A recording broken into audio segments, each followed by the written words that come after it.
Continuando, então vamos lá. O melanoma é um tipo de câncer que afeta os melanócitos. Aonde que estão esses melanócitos? Estão lá na epiderme, na camada basal. Então ali eu tenho a presença dos melanócitos que são responsáveis pela produção de melanina. O melanoma nada mais é do que esses melanócitos se reproduzindo de forma desordenada e com informação genética errada, né? Então, essa reprodução é tão exagerada que ela começa a empurrar as outras células, né? E essa pigmentação da melanina acaba se espalhando. Então, ela vai formar o quê? Manchas, pintas ou qualquer outro tipo de sinal de uma que apresenta coloração. E não necessariamente é só no rosto, pode apresentar em qualquer parte do corpo, tá? É muito comum o melanoma no rosto, nos ombros, no colo e nas costas e nos braços, né? Ou seja, são regiões que acabam sendo expostas ao sol. Então, o excesso de sol pode ser um gatilho, pode ser um fator extrínseco para que esses melanócitos comecem a se reproduzir de forma exagerada, tudo bem? Então, melanoma é quando o câncer afeta os melanócitos, lá na camada basal. E eu tenho o tipo não melanoma, só que o tipo não melanoma, ele é subdividido em duas categorias, o carcinoma basocelular e o carcinoma epidermoide, ou também alguns autores falam de espinocelular, é a mesma coisa, tá? Vocês podem encontrar carcinoma epidermoide ou espinocelular. Mas o que é o carcinoma basocelular? Então, ele é o tipo de câncer mais frequente que tem, tá? E o menos agressivo, menos mal, né?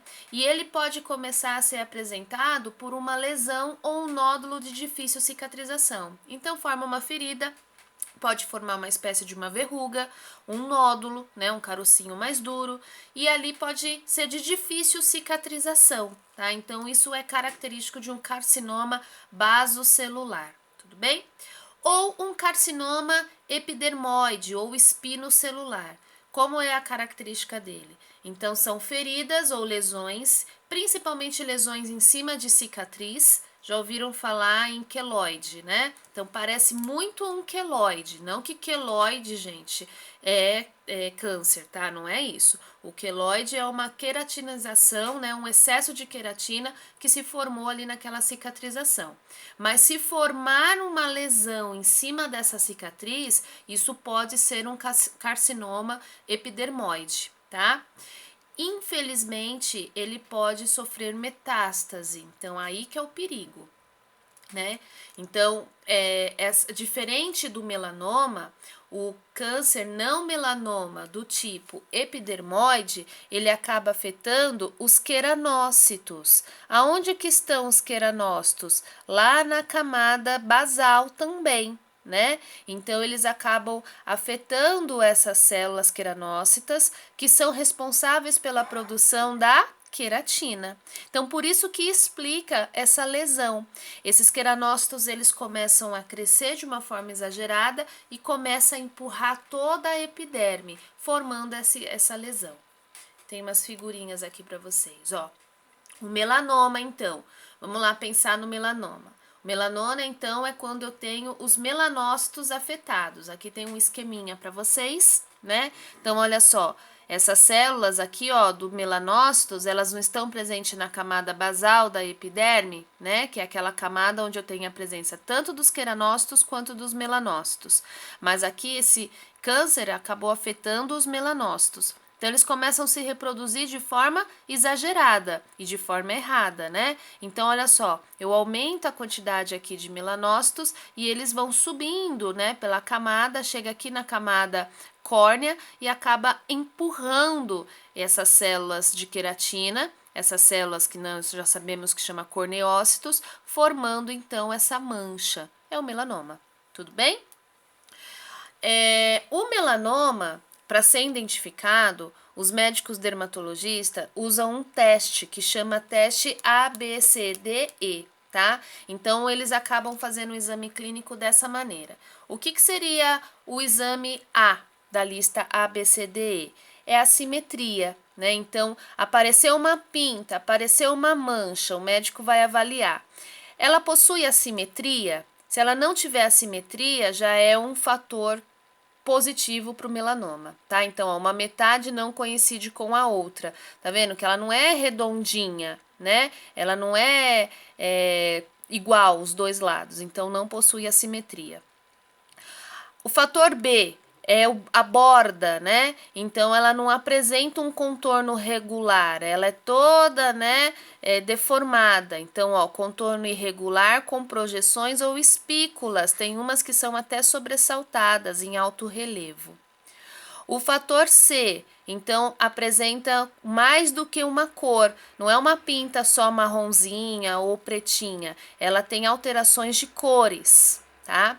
O diâmetro, ela acaba sendo maior do que 6 milímetros. Ela pode até ter nascido pequenininha, só que com o desenvolvimento, né, com o passar do tempo, ela acabou crescendo mais do que 6 milímetros e aí acabou ficando um pouco maior. E o fator E é evolução, né? Ó, crescimento progressivo, alteração de cor. Ou seja, ela foi crescendo e foi mudando a cor. Quando o médico acaba avaliando a lista A, B, C, D, E e essas características vão sendo positivas, ele acaba sendo dando o diagnóstico de melanoma, tá? É claro que uma biópsia também será solicitada, mas esse é o exame clínico mais fácil e rápido que o médico dermatologista faz, tá? Então, olha só, mais melanoma, né? Então, olha só, então aqui, né, não tem assimetria, é uma mancha com duas cores, né? A borda é em alto relevo, olha só, né? Então, bem característico aí. Vocês podem até fazer um autoexame e se tiver algum tipo de manchinha dessa, procurem um dermatologista, gente. É um câncer de pele. O não melanoma, aí a gente tem os dois, né? O carcinoma basocelular e o carcinoma epidermoide, né? Então, olha só, o basocelular, então, ó, a presença dos nódulos, né? Afeta principalmente região de nariz, orelha, sobrancelha, cotovelo, né? Onde tem a presença desses nódulos ou feridas. Olha só, não necessariamente são pigmentados igual o melanócito, tá? Olha o carcinoma epidermoide, então, ó, feridas, nódulos. Eles são bem parecidos, né? Na verdade, quem é que acaba fazendo o diagnóstico, a diferenciação, é o médico dermatologista através de uma biópsia, tá? Então, por isso que a gente divide em em câncer de pele do tipo melanoma e não melanoma. Essa subdivisão do não melanoma cabe ao médico. Passei aqui para que vocês conheçam, tá? Feridas, vocês podem ver que são lesões, né? Toda lesão que demora mais do que 4 semanas para ser cicatrizada, se o paciente não tem problema circulatório, não tem problema de diabetes, deve ser melhor investigada. Nós podemos estar diante de um carcinoma, né, epidermoide. Então, isso aí tem que ser muito bem analisado. Pode dar uma metástase e aí trazer complicações, certo? Tudo bem com metástase, gente? Metástase é quando essas células cancerígenas caem na corrente sanguínea, se alojam em qualquer região do corpo, qualquer outro órgão e